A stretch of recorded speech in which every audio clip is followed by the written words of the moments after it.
네, 오늘 이 본문의 말씀을 가지고요, 우리에게 임하신 하나님의 나라라는 제목으로 말씀을 나누려고 합니다. 여러분, 옆에 계신 분에게 한번 이렇게 인사해 봤으면 좋겠습니다. 올 한 해 웃음 가득하기를 소원합니다. 네, 여러분, 그렇게 웃음 가득하기를 소원한다고 말할 때에는요, 웃으면서 이야기하는 거예요. 정색하며 이야기하는 게 아니고요. 정말 우리의 그 삶 가운데 이런 기쁨과 행복이 있었으면 좋겠습니다. 때로는 비웃죠. 어떻게 하나님이 그렇게 하실까? 때로는 우습죠. 우리의 이성을 뛰어넘는 하나님의 계획하심이니까. 그런데 여러분, 비웃는 아브라함에게, 비웃는 사라에게 진짜 웃음이란 뜻의 이삭을 선물하신 줄을 믿습니다. 여러분, 우리의 삶 가운데 그런 기쁨이 넘칠 줄을 믿습니다. 아멘? 옆에 계신 분에게 다시 한번 빵긋 웃으시면서, 여러분, 사랑하는 사람이잖아요. 옆에 웃으시면서 행복합시다. 네, 주 안에서 여러분 행복합시다. 예수 안에서 기쁘지 않을 일 뭐 있겠습니까? 행복하지 않을 일 뭐 있겠습니까? 누리십시오. 오늘 우리가 묵상한 이 본문의 말씀은요, 다윗이 이제 이스라엘을 하나로 통일시킨 그 순간입니다. 그리고 오늘 이 본문을요, 이번 주와 다음 주 2주에 걸쳐서 좀 나누어 살펴보려고 해요. 특별히 오늘은 그 6장의 전반부, 특별히 1절과 2절을 중심으로 말씀을 좀 나눠 보려고 합니다. 1월 달은요, 여러분 좀 의도가 있어요. 우리가 2025년을 살아가는 그 첫 달이잖아요. 그렇기 때문에 우리가 한 해 동안 붙들고 있어야 하는 것이 도대체 무엇인가, 그 가운데 말씀 있기를 여러분 소원한다라는 것입니다. 다윗이 이스라엘의 왕이 되었습니다. 그리고 열심을 다하여 하나님의 말씀대로 나아가며 그 이스라엘을 하나 되게 합니다. 사실 다윗이 왕이 되었을 때 이스라엘은요, 그렇게 좋지 못한 상황이었어요. 여전히 이방 민족과의 전쟁이 있었고요. 그 중에서도 우리가 잘 알고 있는 그 블레셋의 영향력이 여전히 그 이스라엘 땅 이곳 저곳에 미치고 있었습니다. 또한 가나안 땅을 분배받은 그 12지파가요, 서로 각 지파를 더 유리하게 하고자 견제하고 시기하고 질투하였다는 거예요. 그러므로 인해서 한 민족이었던 이스라엘 민족 간에 그 지파 간 내전이 있었다는 것 아니겠습니까? 하나님의 은혜로 가나안 땅에 들어왔습니다. 모든 것이 하나님의 은혜입니다. 그렇게 그 40년의 모든 광야 생활 하나님이 입히셨고, 하나님이 먹히셨고, 하나님이 채우셨고, 신발도 옷도 달지 않게 하신 그 은혜가 있었고, 여러분, 이제는 하나님께서 젖과 꿀이 흐르는 그 땅으로 이끄셨음에도 불구하고 이들은 그 은혜를 저버리고 서로가 서로를 시기하고 질투하고 더 많은 소유를 위하여 열심을 다했다라는 거예요. 그럴 때 여러분, 이 지파들이요, 쪼개지기 시작합니다. 사울이 죽고 다윗의 시대가 되었음에도 불구하고 여러분, 사울의 자녀로 인하여 그 국가가 분열되는 그런 모습도 있었다는 것입니다. 하나님께서는요, 이스라엘 민족을 12지파로 구분하셨습니다. 그들 각자의 개성과 쓰임이 여러분 다 달랐다는 거예요. 그렇기 때문에 이스라엘 안에도 분리가 있습니다. 구분이 있습니다. 오늘 이 시간 우리들의 그러한 모든 삶 속에도요, 여러분 분리가 있고요, 구분이 있어요. 들리세요? 마이크를 조금 교체할까요? 네. 둘. 네, 여러분, 이스라엘 지파를 12지파로 구분 분리하신 것처럼 여러분, 우리의 삶에도 이러한 분리가 분명히 있다고요. 분리가 필요합니다. 그게 잘못됐다고 성경은 이야기하고 있지 않아요. 남자와 여자가 구분되어 있습니다. 분리되어 있습니다. 각자의 역할대로 하나님 세우셨습니다. 또 국가가 인종과 문화에 따라서 분리되어 있잖아요. 여러분, 구분되어 있다고요. 교회도 마찬가지예요. 왜 이런 교회가 이렇게 많을까 하지만 여러분, 교회 또한 신학과 정치 체제에 의해서 분리되어 있습니다. 분리는 나쁜 것이 아니에요. 필요에 따라서 그 역할에 따라서 그렇게 구분될 수 있다는 겁니다. 그러니 12지파가 각자의 역할을 가지고 하나님을 찬양했던 것 아니겠습니까? 근데 문제는 뭐라고요? 분리가 아니에요. 문제는 분열이라는 것입니다. 여러분, 분열은 뭐예요? 서로의 자신의 유익을 위하여 나아가며 그 마음을 일치시키지 못하는 것, 그것이 분열 아니겠습니까? 우리의 삶 가운데 많은 그 싸움들이 이 분열에서부터 나온다고요. 분열한다는 것은요, 그들이, 그 민족이, 그 백성이 한 마음이지 않다는 거예요. 서로 간의 그 유익을 위하여 쫓고 서로 간의 그 유익을 위하여 살아갈 때 자신들의 뜻과 목적이 무엇인지를 망각한 자들 되었다라는 것입니다. 이스라엘 민족의 여러분 목적이 뭘까요? 오늘 이 시간 하나님께서 우리를 부르신 그 목적은 무엇일까요? 다른 건 아닙니다. 하나님 우리를 통하여 예배 받으시기를 원합니다. 아멘? 여러분, 하나님은 우리를 통하여 예배 받기를 원하세요. 예배가 뭐라고요? 아바드, 봉사하는 거예요. 어떻게? 사하, 엎드려져서. 하나님 앞에 우리가 온전히 엎드려져서 우리의 모든 것을 통하여 영광 올려드리는 것, 여러분, 그것이 예배입니다. 그러니까 하나님은 예배하는 민족으로 이스라엘 민족을 택하셨다는 것 아니겠습니까? 이스라엘 민족을 통해서 예배하는 그 삶 가운데 허락하신 은혜로 인하여 내가 택한 민족을 통해 하나님 그 자신이 어떠한 존재이심을 세상 가운데 나타내셨다는 거예요.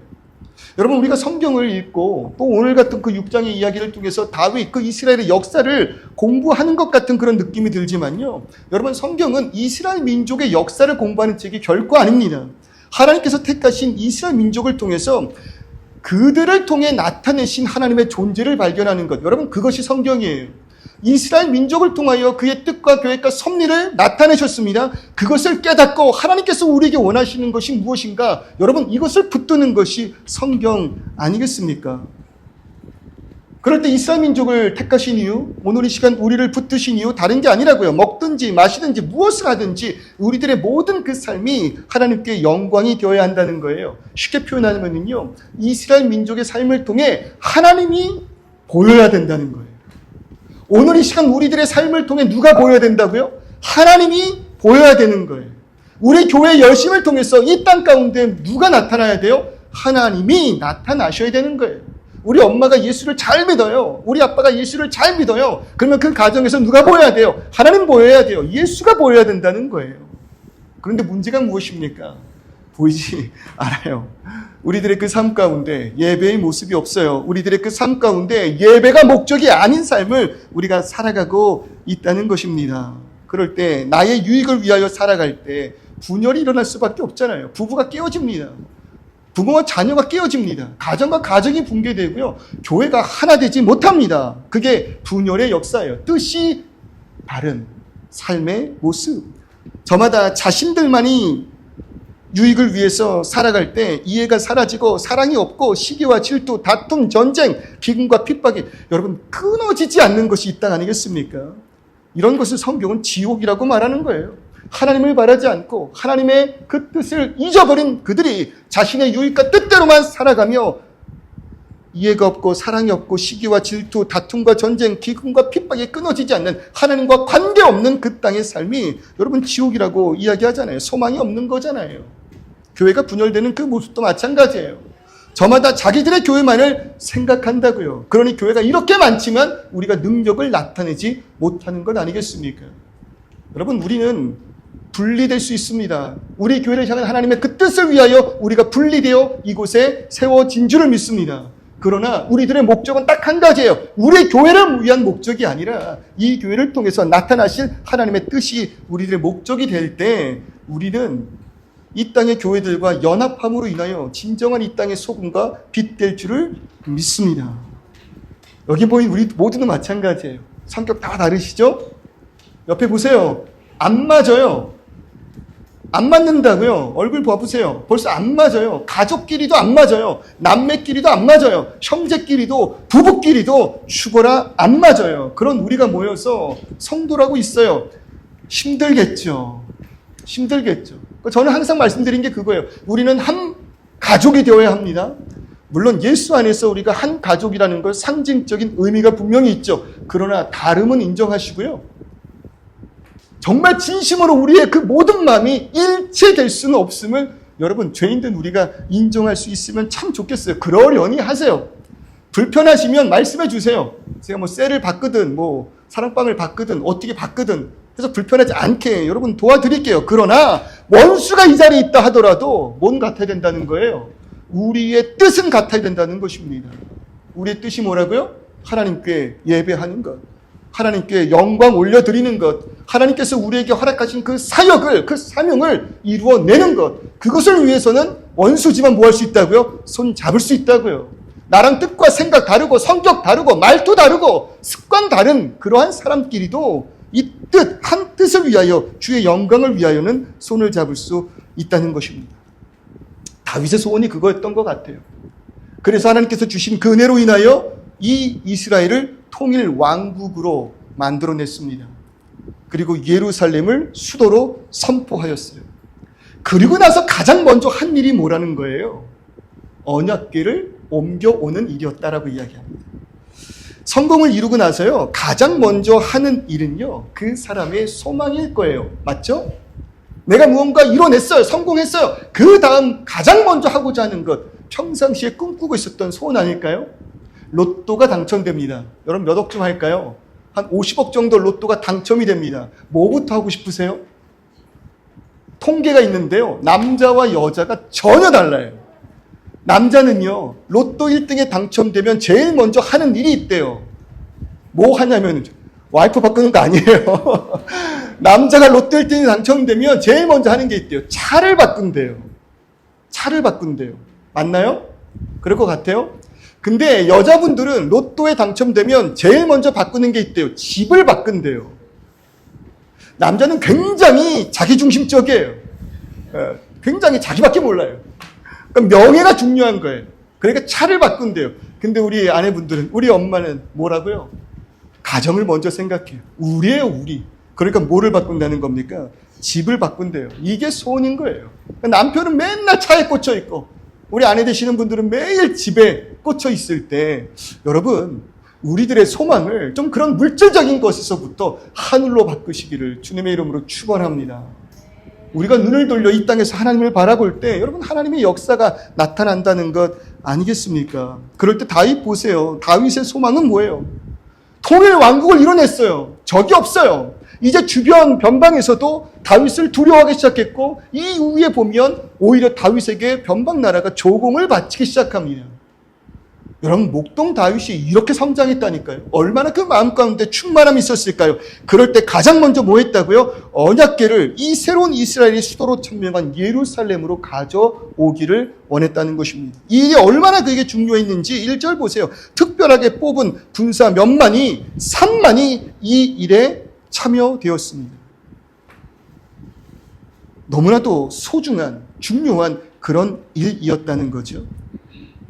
그랬을 때 다윗이 이 언약궤를 통하여 이루고자 한 그 소망이 무엇인가? 다윗은요, 이 통일된 이스라엘의 대문에 자신의 이름을 거는 것을 원치 않았다는 거예요.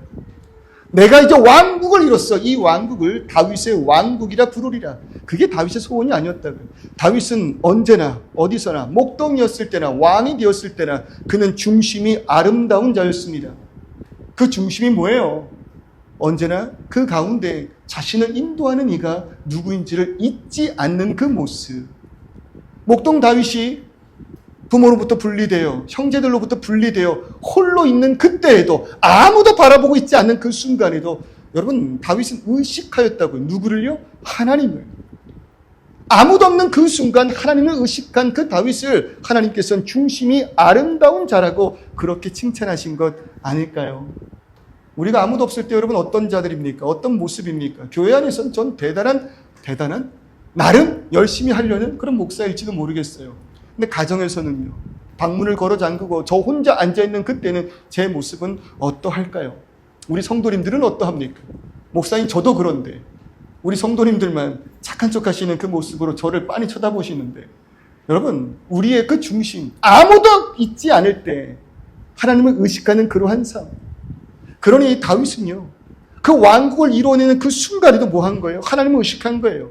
하나님이 먼저 되시기를 소원한 거예요. 그래서 다윗이 원한 왕국은 나의 왕국이 아니요 하나님의 나라를 소원하였다는 것입니다. 하나님의 나라가 뭐예요? 하나님이 통치하시고 하나님이 다스리시는 그러한 나라. 뭐라고요? 하나님이 통치하시고 하나님이 다스리시는 나라. 그 나라를 위해서 다윗은 언약궤를 옮기려 했다는 거예요. 이 언약궤가 옮겨지는 그 과정은 우리가 다음 주에 조금 더 자세하게 보았으면 좋겠어요. 그럴 때 이 다윗이 옮기려고 하는 이 언약궤가 도대체 무엇인가? 여러분 이 언약궤는요. 하나님께서 그 민족과 함께 하심에 대한 증거입니다. 하나님께서 이 모세를 통해 언약궤를 만들게 하셨고요. 특별히 그 언약궤의 뚜껑을 속죄소라고 그렇게 말씀하셨어요. 그리고 그 속죄소 위에 하나님께서 임재하시겠노라 말씀하십니다. 출애굽기 25장 22절 말씀이에요. 거기서 내가 너와 만나고 속죄소 위 곧 증거계 위에 있는 두 그룹 사이에서 내가 이스라엘 자손을 위하여 너에게 명령한 모든 일을 너에게 이르리라. 그러니까 이 언약계 위에 그 속죄소 뚜껑에 하나님의 발이 다 있는 거예요. 그리고 그곳에서 이 민족에게 하나님의 뜻과 계획과 명령을 행하리라. 그렇게 말씀하셨다고요. 그래서 이 광야의 모든 여정 가운데 언약궤를 통해서 하나님은 이스라엘 민족과 함께 하셨습니다. 언약궤가 있다는 건 뭐예요? 하나님이 그들과 함께 하신다는 거예요. 그러니까 언약궤가 있는 그 이스라엘은 언제나 하나님과 함께였다는 거죠. 제사장들이 언약궤를 들고 이동하면 이스라엘 민족은 그 뒤를 쫓습니다. 멀리서 그 궤가 잘 보이지 않지만 하나님의 임재의 상징으로 낮에는 구름 기둥, 밤에는 불 기둥을 통해 언제나 하나님께서 그 속죄소 위에 언약궤 위에 임재하고 계심을 백성들에게 나타내 보이셨다는 거예요. 언약궤가 멈추면 이스라엘 민족은 그 자리에서 멈춰 서서 언약궤가 이동하기 전까지 언약궤를 그 민족 중심에 두고 천막을 침으로 인하여 하나님과 함께 거하였다는 것입니다. 자, 그럴 때 하나님은 언약궤를 통해 언제나 그들과 함께 하실 때 이스라엘 민족은 이 언약궤를 중심으로 살아간 거예요. 언제나 하나님과 동행하며, 그래서 가나안성에 그 입성하는 그 순간에도 요단강을 건널 때 여러분 언약궤가 먼저 그들 앞에 행군한 거 아니겠습니까? 우리가 지난주에 보았듯이 여리고성이 무너뜨려지는 그 순간에도 백성들은 언약궤를 쫓아간 거 여러분 아니겠어요? 언약궤가 어떻게 생겼는지 한번 볼까요? 그림을 좀 띄워줘 보시겠어요? 첫 번째 그림이요. 네, 여러분 이렇게 생겼어요. 그 제사장들이 그 발을 하나씩 붙들고 군중들 앞에서 먼저 걸어가는 거예요. 근데 이거는요, 여러분 언약궤의 옛날 이미지입니다. 그러니까 여러분들이 생각하는 언약궤 하면 이런 이미지잖아요. 근데 최근 학자들은 이 언약궤를 조금 변형해서 위치를 바꿨어요. 두 번째 그림이요. 네, 뭐가 달라진지 혹시 아시겠어요? 첫 번째 그림 보여주시면 언약궤 바가 여러분 가로로 돼 있잖아요. 그렇죠? 길쭉한 형태로 끌고 가잖아요. 근데 이거는 언약궤를 잘못 해석한 거예요. 언약궤는 이런 모습이 아니었고요. 다시 두 번째 이런 모습으로 행군했어요. 그럴 때 보시면 속죄소라고 이야기하는 것이 저 뚜껑입니다. 스랍이 날개를 펼치고 있는 그 모습. 그곳이 뭐냐면 왕이 앉는 의전인 거예요. 의자인 거예요. 그럴 때 세로로 이 전 그림으로 보면은요, 아무도 안 보이지만 이 가운데 임재하신 하나님 앉아 계신 거예요. 좌정하신 거예요. 그럴 때 하나님을 어깨에 메고 하나님의 왕의 의자를 어깨에 메고 군중들보다 앞으로 나아가는데 이 상태로는 어떻게 돼요? 옆을 보시고 가시는 거예요. 그렇죠? 옆을 보시고 가시는 거예요. 그게 잘못된 이미지예요. 그래서 최근에는 다시 해석을 해서 제대로 앞을 바라보고 그렇게 나아가게 되어 있습니다. 왕들이 그 민족과 함께 전쟁에 참가할 때 여러 길을 떠날 때 항상 그들 앞에 있습니다. 그 의자가 있었다고요. 근데 언약궤가 바로 그 역할인데 없는 것 하나 그 가운데 앉아있는 왕이 보이질 않아요. 왜요? 하나님께서 그 가운데 임재하고 계시기 때문에. 그러니까 이 민족은 하나님을 왕으로 하나님 가시는 그 모든 길을 순종하며 나아간다라는 것입니다. 그럴 때 어떤 일들이 벌어졌어요? 언약궤를 통해 민족을 이끄시는 하나님으로 인해서 가나안의 주민들의 정신이 잃었고 마음이 녹았다고 여러분 우리 그렇게 말씀을 통해 보았잖아요. 하나님께서는 약속하신 대로 이 민족에게 가나안 땅을 주셨습니다. 그리고 그들은 하나님의 이끄심 가운데 가나안 땅을 분배받고 그곳에 정착하며 살게 되었다는 거예요. 그전까지 언약궤를 앞장세워가는 이들의 모든 삶은 언제나 승리였습니다. 언제나 승리였어요.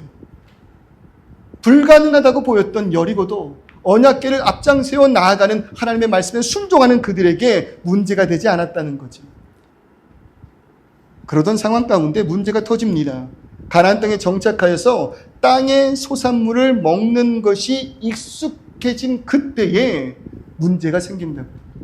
익숙해진다라는 거는요, 그죠? 우리에게 당연스럽게 여겨진다는 의미입니다. 옆에 계신 분들이 당연한 분들이 아니잖아요. 그분이 내 옆에 계신 것이 결단코 당연한 게 아니에요. 그런데 당연해지는 순간이 있습니다. 우리는 그것을 익숙해졌다라고 그렇게 표현을 해요. 익숙해지면은 어떤 일이 벌어지냐면요. 의식하지 않으면 그 존재를 잊어버리게 됩니다. 당연한 거예요. 내 남편이 내 옆에 있는 거 당연한 거고, 내 아내가 내 옆에 있는 거 당연한 거고, 내 자녀들이 나와 함께 있는 게 당연한 거고, 이곳에 성도들이 있는 게 당연한 거예요. 익숙해진다고요. 그러면 그 존재의 의미를 까먹어요. 감사하는 마음이 사라져요. 땅의 소산물을 먹는 것이 익숙해진 그때 그들에게 나타난 문제가 무엇입니까? 그 모든 것을 허락하시는 하나님의 은혜를 이들이 망각하기 시작했다는 것입니다. 그러니까 우리들의 삶에 익숙해지는 그때가 있다면 여러분 의식하시기를 소원합니다. 의지를 가지고 이 모든 것을 우리에게 행하신 하나님의 은혜를 반드시 발견해야 할 줄 믿습니다. 내 옆에 있음으로 너무 익숙해졌어요. 편안해졌어요. 의식하고 의지함으로 인해서 여러분 옆에 계신 분이 당연히 있어주는 것이 아니구나. 나에게 너무나 귀하고 소중한 존재구나. 그러니 표현하시라고요. 계속해서 그 마음을 좀 여시고 다 알아. 말하지 않아도 다 이해해. 절대로요. 말해야 합니다. 말해야 오해가 풀립니다. 그러니 그런 마음들을 열고 의지를 가지고 고백하시기를 바랍니다. 옆에 계신 분에게 이렇게 한번 고백해 볼까요? 사랑합니다. 네, 사랑합니다.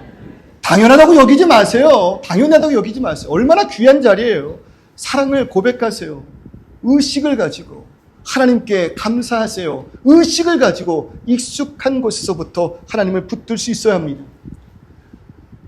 너무나도 땅의 수산물을 먹고 살아가는 것, 자신의 열심과 유익으로 인하여 모든 것을 얻는 것에 익숙해진 그들에게 전쟁이 벌어집니다. 사무엘상 4장 1절에 그 말씀을 한번 보시겠어요? 어떤 전쟁이에요? 우리가 알다시피 블레셋과의 전쟁이 벌어져요. 그런데 그때 어떤 일이 벌어지냐면요. 이 블레셋 사람들이 이스라엘에 대하여 전열을 벌이고 싸우는데 여러분 블레셋은 용사입니다. 우리가 그토록 잘 아는 골리앗이 여러분이 블레셋 장수 아니겠습니까? 그럴 때 이 용사들과의 전쟁 가운데 패해요. 이스라엘 민족이 전쟁에서 졌다고요. 가나안 성에 입성해서 하나님의 말씀에 순종함을 나아갈 때 웬만해선 패배할 줄 몰랐던 이스라엘 민족이 그 땅의 소산을 먹는 것이 익숙해진 그 사사기 시대에 블레셋에게 완전히 대패합니다. 그 대패함으로 인하여 몇천 명이 죽었대요. 4천 명이나 되는 숫자가 죽었다는 거예요. 얼마나 충격입니까? 우리가 하나님의 백성인데 하나님은 우리와 함께 하신데 어떻게 이런 일이 벌어졌을까? 고민하다가요. 이들이 이 전쟁을 이길 묘수를 생각해내요. 그래, 우리에게 지금 없는 것이 있었어. 그게 뭐예요? 승리의 상징, 승리의 보장되는 언약궤가 지금 이 진영 가운데 없잖아. 그러니 뭐 하자는 겁니까? 빨리 가서 이 언약궤를 가지고 오라는 거예요. 홈리아 비드나스가 가서 이 언약궤를 가지고 옵니다. 그 언약궤가 이 진영에 도착할 때 블레셋 사람들의 그 모습을 한번 보시겠어요? 5절이에요. 여호와의 언약궤가 진영에 들어설 때에 이스라엘이 큰 소리로 외칩니다. 사기가 충전되는 거예요. 언약궤가 우리에게로 온다. 이제 전쟁은 끝났다. 이 전쟁은 우리가 반드시 이긴다. 그럴 때 블레셋 사람들이 그 외치는 소리를 듣고 히브리 진영에서 큰 소리로 외치면 어찌 됨이냐? 그들이 그 비결을 깨닫습니다. 여호와의 궤가 진영에 들어온 줄을 깨달은 거예요. 이 민족에게 너무나도 유명한 거죠. 가나안 땅을 점령할 때 이들이 앞장세웠던 언약궤. 그 언약궤가 그들 앞에 있을 때 이들은 한 번도 진 적이 없더라. 근데 그 진영에 궤가 들어왔으니 이젠 우리는 어떻게 됐다는 거예요? 끝났다라는 거예요. 쫀 거예요. 너무나도 두려운 거죠. 블레셋 사람들은 두려워했습니다. 그러나 그 전쟁의 결과가 여러분 어떻게 돼버렸어요? 더 큰 패배로 이어져 버립니다. 언약궤가 이 진영 안에 들어왔음에도 불구하고 블레셋과의 전투에서 이스라엘 민족이 대패하는데 얼마나 크게 패배하냐면 10절의 말씀 보세요. 이스라엘 보병에 엎드러진 자가 몇만이래요? 3만이라는 숫자가 엎드려져 버립니다. 죽어버려요. 의아한 거죠. 당황하는 거죠. 어떻게 이런 일이 우리에게 있을 수 있느냐. 3만이나 패한 이스라엘이 충격에 휩싸일 때 더 충격적인 건 이 언약궤를 그 블레셋에게 빼앗겨 버렸다는 거예요. 하나님의 영광이 그들을 떠났다. 이렇게 이야기하고 있죠. 이스라엘 민족이 착각한 것 하나가 있습니다. 여러분, 언약궤 그 자체에는요, 어떠한 신비로운 힘도 없습니다. 언약궤 자체에 존재하고 있는 어떤 신비로운 마술과 같은 그 능력으로 인해서 이 민족을 보호하고 그 민족들이 전쟁 가운데 승리한 것이 아니라는 거예요. 이 언약궤 자체의 힘과 능력으로 인해서 다른 민족이 이스라엘 민족을 두려워한 게 아닙니다. 언약궤 자체는 아무런 능력도 힘도 없어요. 그저 조금 더 특이하게 생긴 비싸 보이는 그런 상자일 뿐입니다. 언약궤를 통해 하나님께서 능력을 나타내실 수 있었던 것, 언약궤를 바라보는 많은 그 땅의 주민들이 이스라엘 민족을 두려워한 그 이유는 언약궤를 통하여 그들과 함께 하시는 하나님을 두려워한 것이라는 거예요. 언약궤를 두려워하는 것이 아니라 뭐라고요? 언약궤를 통하여 그들과 함께 하신 하나님을 두려워하였다. 그것이 이들의 능력이고 이들의 힘이었다라는 거죠. 언약궤 안에 들어있던 것 하나가 있습니다. 궤잖아요. 뚜껑이 있고 그 뚜껑을 열면 안에 장소가 있는데 그 안에 무언가 들어있었어요. 후에 아론의 쌍난 지팡이와 이들이 광야에서 먹었던 만나가 추가되긴 하지만요. 원래 그 언약궤에는 무엇을 담기 위한 용도였다고요? 하나님의 언약의 돌판을 담는 그런 용도로서 언약궤가 만들어졌습니다. 하나님의 언약의 돌판이 뭐예요? 우리가 잘 알고 있는 십계명이에요. 출애굽기 25장 16절의 말씀을 보세요. 내가 너에게 줄 증거판을 궤 속에, 이 언약궤 속에 둘지며 라고 그렇게 이야기했다고요. 십계명이 뭡니까? 십계명이 뭐예요? 여러분 성경책 맨 뒤를 한번 펴보세요. 성경책 맨 뒤를 펴보면은요, 한 번도 보지 못한 이상한 말들이 써 있을 거예요. 그게 뭐예요? 십계명입니다. 십계명이에요. 하나님께서 이스라엘 민족에게 허락하신 10가지의 커머넌트, 10가지의 그 계명, 그것을 우리는 십계명이라 그렇게 이야기를 해요. 하나님의 백성 되게 하는 율법입니다. 출애굽기 19장 5절 6절의 말씀 보세요. 세계가 다 내게 속하였느니 너희가 내 말을 잘 듣고 내 언약을 지키면 너희는 모든 민족 중에서 내 소유가 되겠고 너희가 내게 대하여 제사장 나라가 되며 거룩한 백성이 되리라. 이 언약을 통해 이들을 뭘 만드시겠다는 거예요? 나의 백성, 나의 민족, 나의 거룩한 제사장 되게 하시겠다는 거예요. 이 십계명이 없을 때 그들의 삶의 모습은 어땠습니까? 애굽에서 이들은 바로의 종이었습니다. 누구의 명령을 따랐어요? 바로의 명령을 따라 살았다고요. 그러니 바로의 종인 거죠. 그런데 모세를 통하여 하나님께서 그들을 구원해 내신 후에 시내산에서 10가지의 계명을 그들에게 주었어요. 이 10가지의 계명이 의미하는 것이 무엇입니까? 너희는 이제 더 이상 애굽의 종이 아니야. 바로의 명령을 듣는 너희가 아니야. 너희는 이제 이 계명을 통하여 나의 백성이야. 이 계명을 너희가 지킴으로 인하여 나의 언약의 백성이 되는 거야. 그러니까 이 계명이 있다는 건 내가 하나님의 백성 된다는 거예요. 이스라엘 민족이 그 십계명 안에서 하나님의 백성임을 나타낸다는 거죠. 하나님의 말씀을 귀하게 여길 때, 하나님의 말씀이 그들의 삶 가운데 기준이 될 때 그것이 하나님의 백성의 증표가 된다. 우리가 한국 사람이기 때문에 한국의 법 따르는 것이 당연한 것 아니겠습니까? 그리고 오늘 이 시간 우리가 호주에 살기 때문에 호주의 법을 따르며 호주에 영주하는 사람들, 호주에 거하는 사람들이라고 분류되는 것 아니겠습니까? 아내와 결혼을 했기 때문에 아내의 말을 듣는 거 아니겠습니까? 내가 부모의 자녀이기 때문에 부모의 말을 듣는 것이 당연하지 않습니까? 마찬가지로 하나님의 백성은 누구의 말을 듣게 된다는 거예요? 하나님의 말씀을 따라 살아간다는 거예요. 그러니까 그 하나님의 말씀 안에 있을 때 하나님께서 언약을 주시고 율법을 주시고 계명을 주심으로 인해서 그 계명을 지켜나가는 이 그룹을 하나님은 나의 백성이야, 나의 자녀야, 나의 택한 민족이야, 그렇게 말씀하셨다고요. 그러니 그 민족과 함께하는 하나님, 그럴 때 이들은 두려운 것이 없었다니까요. 왜요? 하나님이 그들과 함께 하셨기 때문에. 그런데 언약궤를 빼앗긴 그 시점에서의 이스라엘 민족의 삶의 모습이 여러분 어떠했는지 보십시오. 사사기 21장 25절의 말씀입니다. 보세요. 그때에 이스라엘에 뭐가 없대요? 왕이 없으므로, 나에게 명령하는 이가 없으므로 각자 자기의 소견에 옳은 대로 행했대요. 그 누구도 나에게 명령하지 않고 그 누구도 나를 종속하지 않았기에 우리가 원하는 참된 자유죠. 부모 없이 살아가는 인생, 여러분 10대 때 얼마나 꿈꿨습니까? 누군가 나를 통제하지 않는 참 자유를 누리는 그런 모습들, 우리가 오늘 이 시간 바라는 참 자유 아닙니까? 그런데 그것이 참된 복이 아니라고 성경은 이야기하는 거예요. 왕이 없음으로 살아가는 그 모든 삶 가운데 여러분 각자 자기의 소견에 옳은 대로 행했대요. 우리들의 가장 큰 비극이 뭐냐면요, 누구에게 종속되는 거 싫어합니다. 누구의 말을 듣는 것을 그렇게 원치 않아요. 그러니까 내가 생각하고 내가 계획하고 내가 선택한 그 길로 나아가고 싶어요. 그런데 문제가 뭐냐면 나라는 존재가 온전한 존재가 아니라는 거죠. 나라는 존재가 완벽한 존재가 아니라는 거예요. 그러니 내 고집대로 내 소신대로 내 속에 옳은 대로 나갈지라도 늘 뭐하게 되는 거예요? 의심하게 되는 거예요. 이 길이 맞나? 불안한 거예요. 내가 선택한 이 길이 정말 옳은가? 그러다 삐끗거리는 순간 무너지는 거예요. 나는 할 수 없는가? 그러니 뭘 붙듭니까? 내가 의지할 만한 멘토 찾는 거 아니겠어요, 청년들? 내가 조금 더 붙들고 내가 조금 더 가이드를 받아서 좋은 길로 편하게 나아갈 수 있기 위하여 많은 분들과 상담하는 거 아니겠어요? 먼저 그 길을 성공적으로 간 사람들을 멘토 삼고 선생 삼고 기준 삼고 표대 삼아서 여러분 그 사람처럼 살아가려고 노력하는 것 아니겠습니까? 교회 가기 싫대요. 교회 가면 하나님이라는 분의 말씀을 들어야 된대요. 그런 게 어딨냐요. 내가 살고 싶은 대로 산대요.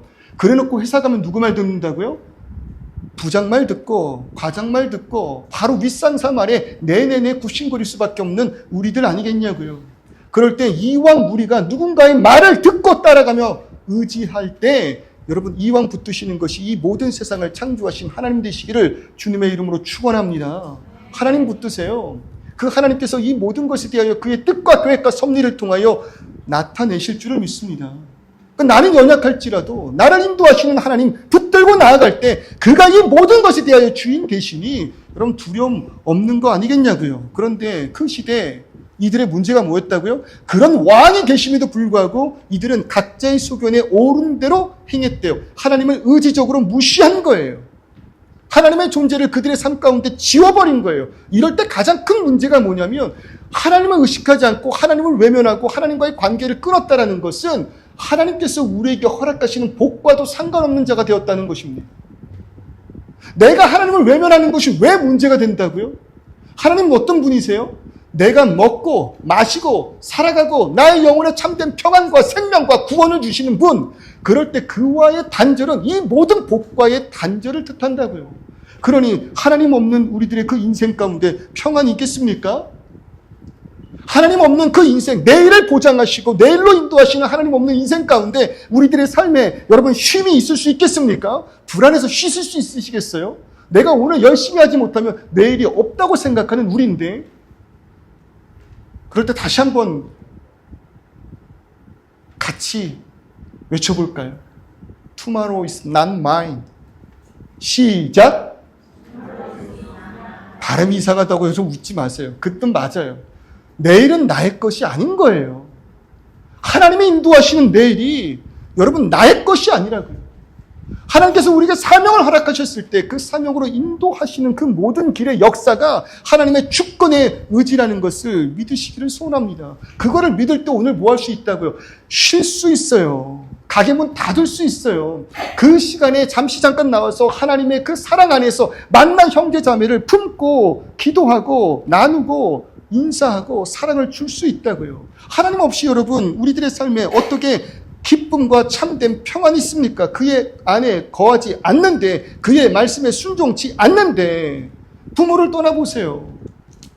엄마가 뭐라노? 아빠가 뭐라노? 여러분 소리치고 그 부모를 떠나보시라고요. 용돈 모아는 걸로 일주일은 버틸까요? 그러나 이내 그 삶이 어떻게 됩니까? 무너집니다. 불안해집니다. 평안이 없어집니다. 그러니 오늘 이 시간 다시금 하나님을 인정하시기를 주님의 이름으로 축원합니다. 여러분 언약궤가 능력이 있는 게 아니라 언약궤 안에 담겨진 하나님의 그 말씀, 하나님의 그 계명 안에 우리가 있을 때 참된 복이 우리 가운데 있다는 겁니다. 여호수아서 1장 7절부터 8절 뭐라고 이야기해요?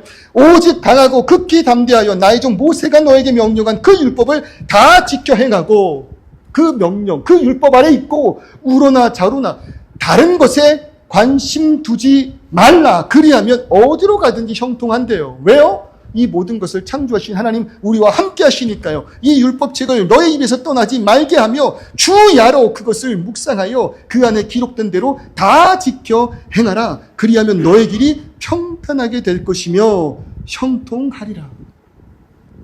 구원은 은혜로 받은 것입니다. 그러나 복은 순종하는 자에게 주어지는 것일 줄 믿습니다. 왜 우리가 교회 다니고 왜 우리가 말씀을 듣고 왜 우리가 열심을 다하는데도 우리의 삶에 평안이 없다고요? 말씀 외에, 말씀 바깥에 있기 때문에 그래요. 말씀을 알지도 못하고 말씀을 묵상하지도 않고 말씀대로 살아가려는 몸부림조차 없을 때 하나님 주시는 그 평안을 우리가 어떻게 누리겠습니까? 그럴 때 다윗은요, 이 민족이 이런 복을 다시금 회복하기를 소원했다는 거예요. 이스라엘이 이 세상 가운데 군사력이나 정치적 건설로만 강해지는 것이 아니라 하나님의 말씀을 붙들고 복된, 즉 하나님과 함께하고 하나님과 동행하는 민족 되기를 다윗은 소망한 것입니다. 그의 꿈은 강대한 나라가 아닌 거룩한 나라인 거예요. 그의 꿈은 제국이 아니에요. 거룩한 나라, 하나님의 나라인 거예요. 그래서 이 언약궤를 찾아와서 백성의 중심에 다시금 두고 하나님의 계명 아래 이 민족이 있게 하였습니다. 백성이 세상을 두려워하기보다 하나님의 말씀을 경외하고 순종하며 그분이 주시는 구원과 평안을 누리기를 간절히 소원했다는 거예요. 여러분 꼭 기억하세요. 하나님을 두려워하지 않는 자들은 세상을 두려워하게 되어 있습니다. 하나님을 두려워하지 않는 자들은 나를 붙들고 있는 이 세상을 두려워할 수밖에 없다고요. 우리 청년들 면접 보러 갈 때 잘 기억하세요. 면접관들이 청년들의 인생을 좌지우지하는 게 아니에요. 하나님께서 나의 삶을 이끄시는 줄을 믿습니다. 그것을 우리가 분명히 붙들 때 뭐예요? 여러분 그 면접 보는 그 순간 그들을 두려워함으로 인하여 쫄지 않는 거예요. 무너지지 않는 거예요. 긴장하지 않는 거예요. 나의 삶 가운데 내 뜻과 계획대로 되지 않는 순간들이 있더라도 여러분 잠깐 무너지고 잠깐 낙심할 수는 있겠지만 이내 일어설 수 있는 거예요. 왜요? 우리는 세상을 두려워하지 않아요. 왜요? 세상은 나를 인도하는 것이 아니니까. 나를 이끄시는 것 오직 하나님의 말씀이기를 소원할 때 여러분 금세 회복되지 않겠어요? 이내 참된 평안 누리지 않겠어요? 언제나 오르신 그 하나님께서 나와 함께 하시고 아멘! 그 하나님의 힘과 권세와 그 능력이 자녀 삼아주신 나와 함께 하는데 그것이 오늘 나를 이 자리로 이끌었는데 보시라고요 여러분. 얼마나 외면했습니까? 얼마나 하나님의 말씀으로부터 떠나기를 소원했습니까? 발버둥 치신 분들 아닙니까? 그럼에도 불구하고 이 자리에 붙들려 있잖아요. 예배는요 아무나 올 수 있는 게 아니라고요. 하나님과 관계없는 자들 절대로 예배 가운데 나올 수 없어요. 저는 그냥 왔어요. 점심 먹으러 왔어요. 밥이 맛있다는 소식을 들어서. 외로워서 왔어요. 어떻게 왔어요? 이유 상관없이 오늘 이 시간 내가 이 자리에 있다면 하나님께서 나를 붙들고 계심을 믿으시기를 소원합니다. 그리고 올 한 해 우리들의 그 마음 가운데 이러한 다윗의 소망이 있었으면 좋겠어요. 다시 한번 이 말씀을 사모하는 마음이 우리 가운데 있기를 소원합니다. 그러므로 하나님의 말씀이 우리 가운데 있기에 내가 하나님의 말씀 가운데 엎드려지고 하나님의 통치가 우리에 가득하기에 내가 가는 그 모든 것이 하나님의 나라 되기를. 하나님의 나라 되기를. 이 브리즈번 주는교회가 속한 대한예수교 장로회 순장이라는 교단은요. 1938년 9월 9일 제27회 조선예수교 장로회 총회에서 신사참배를 국가의식으로 규정하는 그 치욕의 순간 그 노예를 탈퇴해버립니다. 그리고 독자적으로 이 교단의 창시자였던 이계실이라는 그 목사님께서 심우하셨던 5개의 교회가 연합해서 순장이라는 교단을 세워요. 대한예수교 장로회라는 타이틀을 가지고 있는 많은 교단 가운데 가장 긴 역사를 가지고 있는 교단입니다. 그럴 때 6.25 사변 때 이 교회의 모든 성도들이요 흥남철수 그 대작전을 통해서 부산으로 옵니다. 그리고 후에 서울까지 올라오게 돼요. 그 신앙의 선배들이 신앙의 자유를 찾아서 서울까지 오게 된 거예요. 그랬을 때 그들이 모여서 가장 먼저 한 게 무엇인지 아십니까? 교회 짓는 것이 먼저였습니다. 왜냐하면 예배하기를 소원했으니까. 그들의 삶의 목적은 예배, 하나님께 영광을 나타내는 것이었으니까. 그래서 그들이 함께 모여서 땅을 삽니다. 산을 사요. 그리고 산 꼭대기 그 언덕에 빨간색 벽돌로 교회를 세웠습니다. 그리고 그 신앙의 선배들은 그 산 밑에 마을을 구성하여 살았다는 거예요. 뭐 저희 할아버님도 그랬고요. 지금도 그 교회가 터가 있는데 밑에 가면 교회는 여전히 그곳에 있고요. 산 언덕에 있고요. 그 밑에 그때 살았던 그 교회 성도들의 마을 터들이 여전히 남아 있어요. 문제는 이게 발전했잖아요. 국가가 발전을 하면서 도로가 나아지고 많은 사람들이 서울에 몰리기 시작했잖아요. 길가에 세워진 조그만 교회를 산꼭대기에 있었던 우리 교회 성도님들이 도와주고 건물을 같이 세워줬거든요. 도로가 나고 사람들이 몰리면서 길가에 세워진 교회는 크게 부흥하고 접근성이 좋으니까요. 땅값도 올랐는데 산 언덕 위에 올려놓은 그 교회는 접근성이 너무 어려우니까 그 숫자 그대로 발전이 없는 그런 모습이에요. 참 아쉬워요. 근데 그 마음 여러분 참 따뜻하지 않습니까? 그 마음 참 귀하지 않습니까? 어느 곳에 있든지 어디를 바라보든지 교회의 십자가를 통하여 그 삶이 예수 안에 있다는 것을 묵상하기 위한 그들의 철저함 아니었습니까? 그분들이 호주로 이민을 옵니다. 첫 번째 도시가 아들레이드였어요. 도착하자마자 제일 먼저 한 것이 뭐예요? 우리가 집을 사기 전에 교회를 짓자. 교회가 없는데, 하나님의 집이 없는데 어떻게 우리가 집을 살 수가 있느냐. 가장 먼저 한 것이 교회 짓는 것이었어요. 그분들이 또 삶의 이유 때문에 시드니로 이주를 했습니다. 이주한 몇 가정이 가장 먼저 뭐를 했어요? 교회를 지었습니다. 그중 또 일부가 골코스트까지 올라옵니다. 제일 먼저 뭘 했어요? 교회를 지었습니다. 왜요? 그들의 모든 삶 가운데 그 중심에 하나님의 말씀 있기를 소원하는 그 마음, 언제나 우리의 그 정체성, 예배하는 것, 그것을 잊지 않기 위해서. 저에게도 그런 신앙이 있어요. 그래서 저에겐 교회가 너무 소중해요. 지나가다 교회 근처를 가면 먼저 그 교회 가서 기도하고 가는 것이 어렸을 적의 습관 아니었겠습니까? 지나가다 교회를 보면 잠시 둘러봅니다. 누가 있는지, 혹은 불이 켜져 있진 않은지, 문이 열려 있진 않는지, 쓰레기통이 비워져 있진 않은지, 가득 차 있진 않는지 들어가서 둘러보고 그것을 정리하고 나오는 거예요. 가장 먼저 교회 가는 것, 그리고 예배가 끝나고 가장 먼저 나오는 것, 그것이 삶의 습관이었다 이거예요. 왜요? 교회를 통해서 말씀하시고, 교회를 통해서 역사하시고, 교회를 통해서 사역하시는 그 하나님의 말씀의 그 중심을 가지고 살아가고자 하는 그 마음. 그럴 때 이런 우리 선배들의 신앙의 소원이, 법궤를 먼저 언약궤를 가지고 오려고 했던 그 다윗의 참된 그 소망이 오늘 이 시간 이 자리에서 함께 예배하는 우리의 소원 되기를 주님의 이름으로 축원합니다. 여러분, 교회만 왔다 갔다 다니지 마세요. 그건 종교 활동일 뿐이에요. 아무런 힘이 없습니다. 아무런 능력이 없습니다. 교회 한 번도 빠지지 않았다고 전쟁에 승리하는 것 아니라고요. 신앙생활 하시기를 주님의 이름으로 축원합니다. 예수를 바라보시는 것, 그것이 신앙생활입니다. 내 뜻과 생각 상관없이 예수 중심으로, 말씀 중심으로 살아가는 것, 그것이 나에게 손해가 될지언정 도전해 보십시오. 해보고 말씀하십시오. 말씀대로 나아갔음에도 불구하고 하나님께서 당신들의 인생을 책임지나 책임지지 않느냐, 여러분 확인해 보시라는 거예요.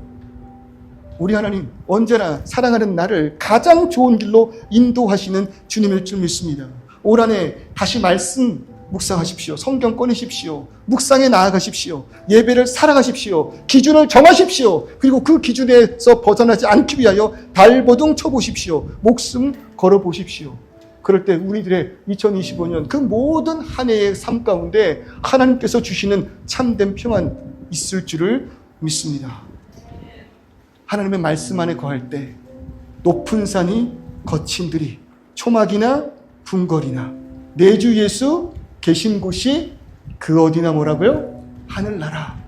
여러분, 우리들의 모든 삶 가운데 혼자인 것 같지만 절대로 그렇지 않아요. 이미 우리가 바라고 원하는 하나님의 나라가 말씀 아래 있기를 소원하는 우리들의 삶 가운데 이미 시작된 줄 믿습니다. 그 하나님의 나라는 어떤 나라예요? 이 세상의 어떤 권세로도 무너지지 않는 나라. 하나님의 나라 어떤 나라예요? 우리들의 연약함과 아픔과 슬픔을 하시고 우리의 눈에서 눈물을 닦아주시며 이전에 우리의 모든 힘듦과 어려움을 다 씻어내주신 참된 그 나라. 그 나라가 말씀 안에 있기를 거하는 우리들의 삶 가운데 이미 시작된 줄을 믿습니다. 그 은혜 누리시는 저와 여러분 되시기를. 우리 같이 한번 이 찬양 고백해 볼까요?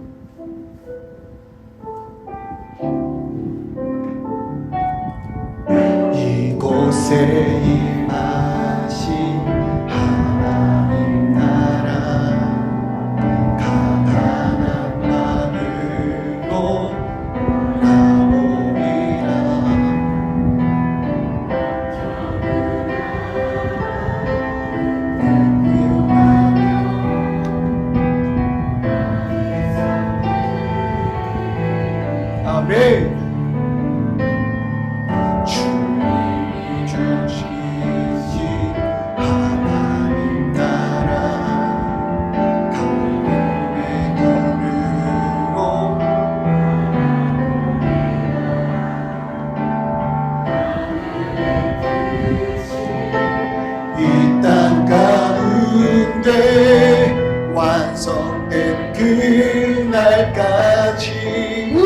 믿음나요 믿음나요 그 위에 서리라 하나님의 나라는 무너지지 않으리 믿음나요 그 나라 세워가리라 주님 곧 오실 때 말씀 안에서 임하신 하나님 나라 이곳에 임하신 하나님 나라 가난한 마음으로 바라보니 먼저 그의 나라와 의를 구할 때 하나님 그 모든 것 더하여 주시는 줄을 믿습니다. 나의 삶들이 주님이 맡기신 하나님 나라 믿음의 눈으로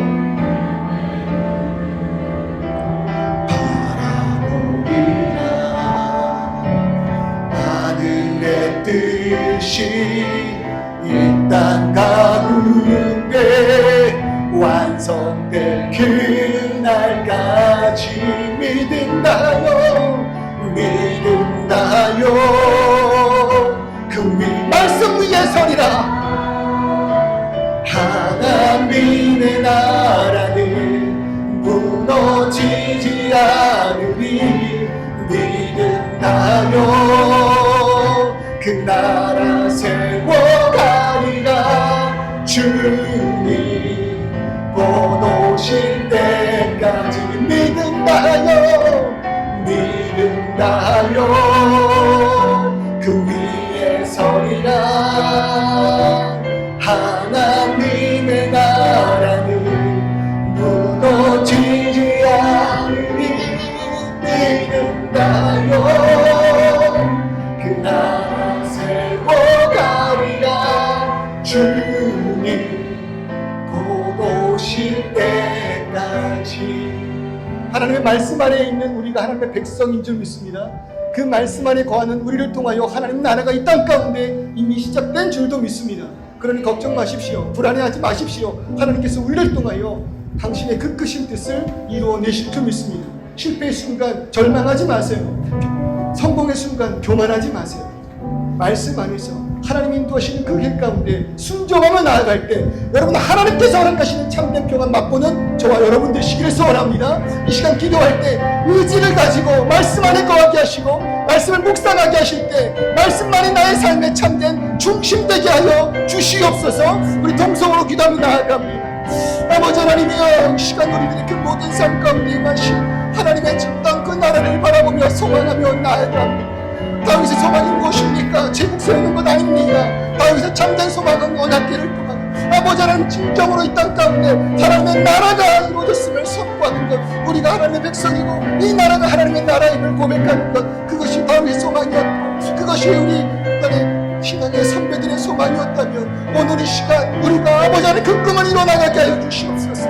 우리의 삶 가운데 내 의지와 내 생각이 먼저가 아니라 하나님의 말씀 있게 하여 주시옵소서. 하나님의 말씀 안에 우리가 거하게 하여 주시옵소서. 하나님의 말씀으로 나아가게 하실 때 말씀이 아니면 멈추게 하시고 말씀이 가라면 가게 하여 주시옵소서. 때로는 아버지 하나님 손해보는 것 같아도 말씀을 향하여 나아가는 우리들의 삶 가운데 허락하시는 참된 평안을 누리며 나아가는 우리 되게 하여 주시기를 소원하오니 주여 붙드시고 주님여 인도하여 주시옵소서. 때로는 하나님의 그 말씀이 우리의 삶 가운데 큰 손해를 주는 것 같습니다. 말씀 때문에 우리 인생에 유익함이 없다라고 고백하는 순간들도 있습니다. 그러나 결코 그럴 수가 없는 것은 하나님께서 그 말씀을 통하여 우리에게 이미 허락하신 복이 있기 때문입니다. 정부를 주셨습니다. 구원자 되신 예수 그리스도를 우리에게 허락하셨습니다. 예수로 인하여 사망의 권세 가운데 풀려나 참된 생명으로 나아가게 되었습니다. 이 땅에 줄 수 없는 평안입니다. 그 평안 누리는 우리 되게 하여 주옵소서.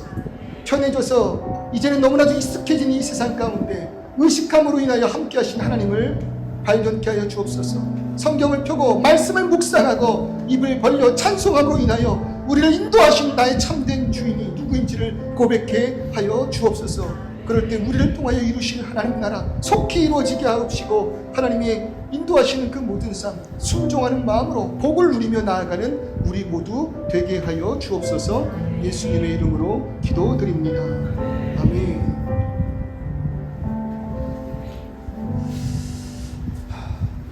네, 몇 가지 교회 소식 전하도록 하겠습니다.